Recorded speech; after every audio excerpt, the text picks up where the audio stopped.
جلالی مہیب التم خادم النام میں اب سب کو پاس لیاز کا دل و دل کی گہرائیوں سے سلام قبول ہو۔ آخری بدھ کی آج عبادت ہے اور 37واں روزہ ہے۔ 3 روزے باقی ہیں، جمعرات، جمعہ اور ہفتے کا۔ اس کے بعد مسیح یسوع کی جی اٹھنے کی عید منائی جائے گی۔ یہ دن ہماری زندگیوں کے لیے ایک بہت اہم دن کہلاتے ہیں کہ ہم مسیح یسوع کی ان دنوں کو یاد کریں کہ مسیح یسوع کا یہ ہفتہ کیسے گزرا ہے۔ آج کی تلاوت بمطابق متی رسول کی انجیل جلیل اور اس کا 4 باب اور 1 تا 11 آیت کی ہم نے تلاوت سنی۔ ایک دفعہ پھر پڑھ لیتے ہیں، سب مل کے پڑھتے۔ اس وقت روح یسوع کو جنگل میں لے گیا تاکہ ابلیس سے آزمایا جائے، اور 40 دن اور 40 رات وقفہ کر کے آخر کو اسے بھوک لگی۔ آزمانے والے نے پاس آ کر اس سے کہا، اگر تو خدا کا بیٹا ہے تو فرما کہ یہ پتھر روٹیاں بن جائیں۔ اس نے جواب میں کہا، لکھا ہے کہ آدمی صرف روٹی سے جیتا نہ رہے گا بلکہ ہر بات سے جو خدا کے منہ سے نکلتی ہے۔ تب ابلیس اسے مقدس شہر میں لے گیا اور ہیکل کے کنگرے پر کھڑا کر کے اس سے کہا، اگر تو خدا کا بیٹا ہے تو اپنے پیر کو نیچے گرا دے، کیونکہ لکھا ہے کہ وہ تیری بابت اپنے فرشتوں کو حکم دے گا، اب وہ تجھے ہاتھوں پر اٹھا لیں گے، ایسا نہ ہو کہ تیرے پاؤں کو پتھر سے ٹھیس سکے۔ یسوع نے اس سے کہا، یہ بھی لکھا ہے کہ تو خداوند اپنے خدا کی آزمائش نہ کر۔ پھر ابلیس اسے ایک اور بڑے اونچے پہاڑ پر لے گیا اور دنیا کی سب سلطنتیں، اس کی شان و شوکت اسے دکھائیں، اور اس سے کہا کہ اگر تو جھک کر مجھے سجدہ کرے تو یہ سب کچھ تجھے دے دوں گا۔ یسوع نے اسے کہا، اے شیطان دور ہو، کیونکہ لکھا ہے کہ تو خداوند اپنے خدا کو سجدہ کر، اسی کی عبادت کر۔ تب ابلیس اس کے پاس سے چلا گیا، اور دیکھو فرشتے آ کر اس کی کیا کرنے لگے؟ خدا کا جب کلام کا ہم مطالعہ کرتے ہیں تو کلام سے ہمیں بہت ساری باتیں واضح ہو جاتی ہے اس کی تلاوت سے۔ دین مسیحیت کے جو پیروکار ایماندار داروں نے جب 40 روزوں کا چناؤ کیا تو اس 40 دن کے ایک روزے کو انہوں نے بروقار لایا۔ لکھا ہے کہ اس وقت روح یسوع کو کہاں لے گیا؟ جنگل میں لے گیا، بیابان۔ یہاں کوئی بھی نہیں ہے۔ بیابان کا مطلب ہے شہر سے دور، وادی سے دور، اور یہ ایک بڑا عجیب منظر ہے کہ خدا اپنی ذات میں کامل ہے، اس کے اندر گناہ نہیں، اس کی زندگی گناہ سے مبرہ ہے، اور کلام میں لکھا کہ روح سے کہاں لے گیا؟ جنگل میں لے گیا۔ تو خدا کی ذات کیا ہے؟ روح ہے۔ تو اس سے ہمیں پتہ چلتا ہے، جانکاری ملتی ہے، علم ملتا ہے کہ یہ باپ کا ایک منصوبہ ہے۔ کس کا منصوبہ ہے؟ باپ کا منصوبہ ہے۔ کیونکہ خداوند یسوع مسیح اگر بشریت میں ہے، انسانی ذات میں ہے، تو نظر آتے ہیں محدود، مگر وہ محدود بھی اور اعلیٰ محدود بھی ہے۔ وہ جسم میں بھی ہے اور وہ جلال میں بھی ہے، اور وہ روح میں بھی ہے اور انسانیت میں بھی ہے۔ اس سے ہمیں پتہ چلتا ہے کہ خدا کی یہ جو آزمائش ہے، یہ کسی ابلیس کی طرف سے نہیں، شیطان کی طرف سے نہیں، بلکہ خدا باپ کی طرف سے۔ تو بیٹا جو ہے، جو المسیح ہے، اس کا ابلیس کے ساتھ یہ تصادم جو ہے، اس کا ایک رزلٹ ملتا ہے ہمیں، انسانیت کو اس کا ایک پیغام ملتا ہے۔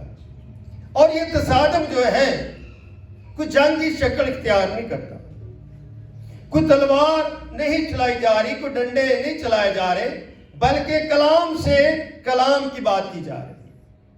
جب کلام سے کلام کی بات کی جاتی ہے تو یہ جو آزمائش ہے، اس پر کلام مجسم کیا ہوتا ہے؟ پورا اترتا ہے۔ ایک اور بات ہم دیکھتے ہیں کہ خدا نے انسان کو مٹی سے بنایا اور اس کے نتنوں میں زندگی کا دم پھونکا اور اس میں زندگی جاری ہوئی اور اسے ایک جگہ پر رکھا، باغ عدن میں رکھا، اور خدا نے کہا تو ہر چیز کھا سکتا ہے، درمیان کے درخت کا پھل تو نہ کھانا، نہ اسے دیکھنا۔ وہ بھی روحانی تھا، وہ آدم بھی کیا تھا؟ روحانی تھا۔ مگر جب اس آدم کی آزمائش ہوئی تو وہ آدم کیا ہوا؟ گر گیا، وہ آدم لالچ میں آ گیا۔ مگر یہ وہی ہے جو آدم کے نتنوں میں روح پھونکنے والا ہے۔ یہ جو آزمائش جو ہے، اس کے یونانی لفظ کا دو اس میں مطلب ہے، آزمایا جانا یا جھانچا جانا۔ یہ آزمایا جانا بھی ہے، جھانچا جانا بھی ہے، پرکھا جانا بھی ہے۔ یہ جو آزمایا جانا یا جھانچا جانا، یہ پرکھا جانا، خدا دیکھنا چاہتا ہے کہ جس کو میں نے بھیجا ہے، جس کو میں نے جسم دیا ہے، جس سے میں محبت کرتا ہوں، جس کو میں نے اپنا پلوٹا کہا ہے، جس کو میں نے اپنا بیٹا کہا ہے، یہ جسم میں ہوتے ہوئے اس آزمائش کا مقابلہ کر سکتا ہے کہ نہیں؟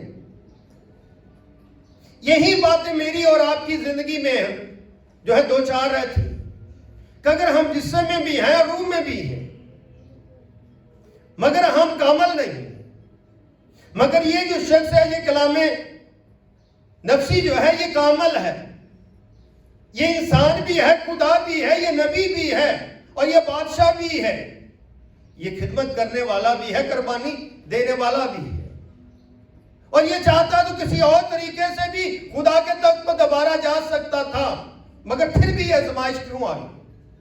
اس آزمائش کا یہ امر و ثمر تھا کہ یسوع صلیب پر اپنے آپ کو کامل خدا ثابت کرنا چاہتا،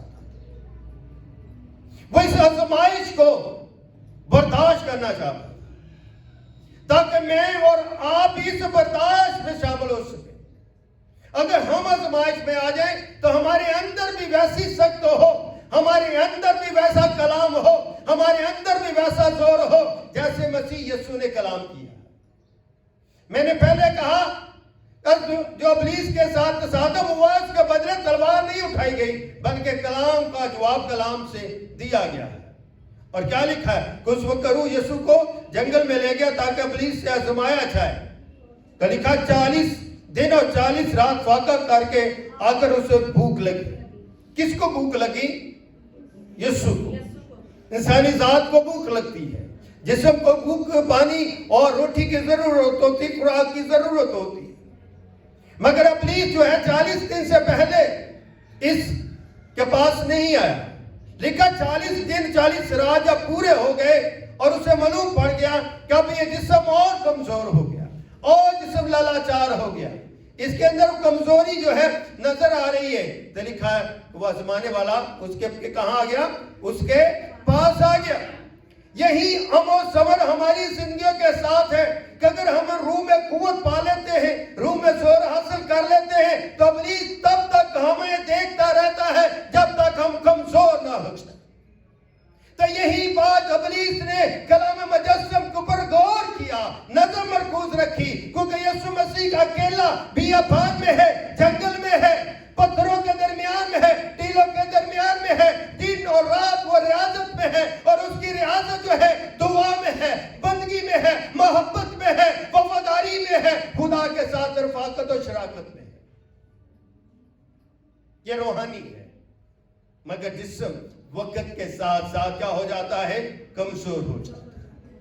اس جسم نے، اس کامل خدا نے تو 40 دن کا طویل عرصہ روزہ رکھ لیا، برداشت کر لیا، مگر انسان اتنا لمبا دورانیہ کا روزہ نہیں رکھ سکتا، اس لیے ایمانداروں نے ایک دن کے روزے کو 40 دنوں کے ساتھ جو ہے ملا دیا، تاکہ انسان 24 گھنٹے کا روزہ رکھ کے خدا کی اس ریاضت میں شامل ہوتا رہے اور اپنے ایمان اور بدن کی ریاضت کو جاری اور ساری رکھے، جس طرح مسیح خداوند نے بیابان میں ایک روزہ رکھ کے 40 دن 40 رات اپنے آپ کو خدا کے تابع کر کے یہ ثابت کر دیا کہ میں حقیقی خدا کا بندہ ہوں، میں ہی کلام مجسم ہوں، میں ہی تمہارا نور ہوں، اور میں ہی تمہارا پردو ہوں، اور میں ہی تمہارا جلال ہوں، اور میں ہی تم سے محبت کرتا ہوں، اور میں ہی تمہیں خلاصی دوں گا، اور میں تیرے سر کو کچلوں گا.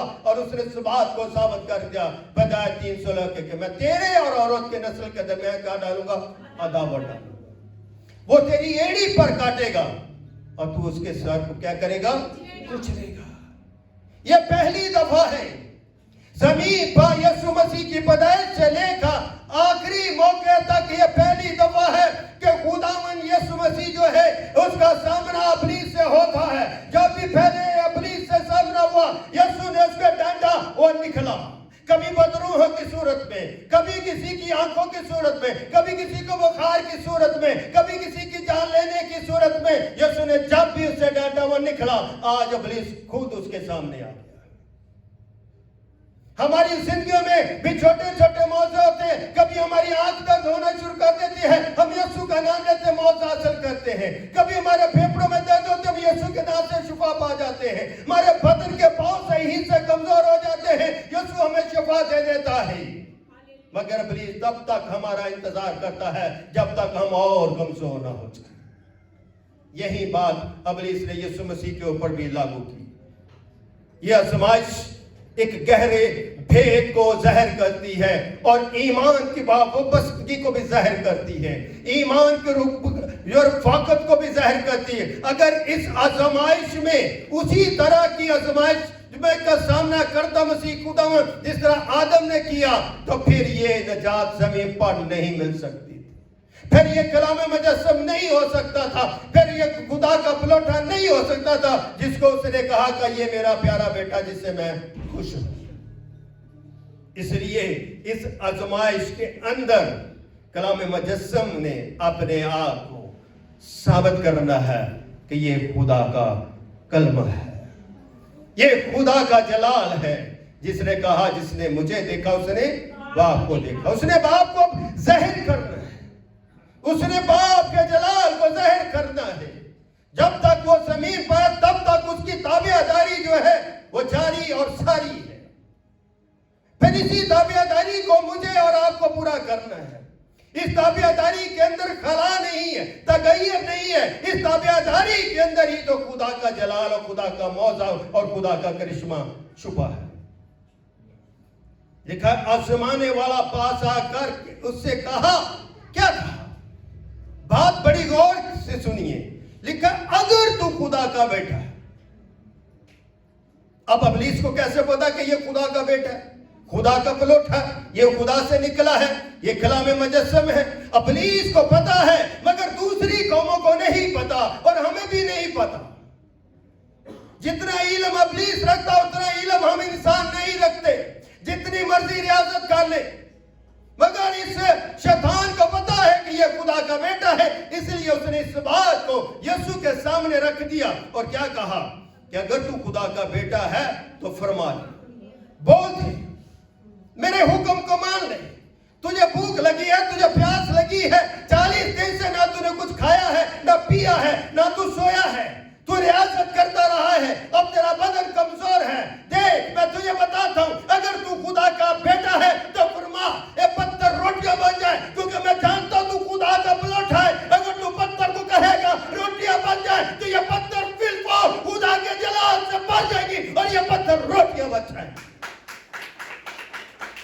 مگر میرے آقا نے کیا کہا, میرے یسوع نے کیا کہا, خدا کے کلمے نے کیا کہا, جو روح سے معمور ہے, جو روح دینے والا ہے, جو بخشن ہارا ہے, جو زندگی کا کلمہ بننے والا ہے, جو زندگی کا برہ بننے والا ہے, جو میرے لیے صلیب اٹھانے والا ہے, جو میرے لیے مخزی کا چشمہ بننے والا ہے.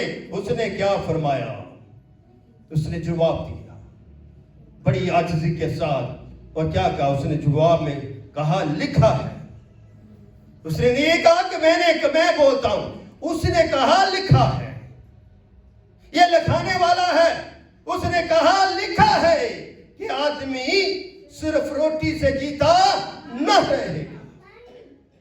اس نے اس کی اس بات کو بھی ٹھکرا دیا. اس نے یہ نہیں کہا کہ میں نے کہا, اس نے کہا لکھا ہے, کلام میں موجود ہے, میں نے اس کا پیغام پہلے سے دے دیا ہے اپنے نبیوں کے وسیلے سے. کلام میں لکھا ہے کہ انسان ماس روٹی سے جیتا نہ رہے. کتنی بابرکت میرے خدا نے یہ بات اس کے آگے رکھی.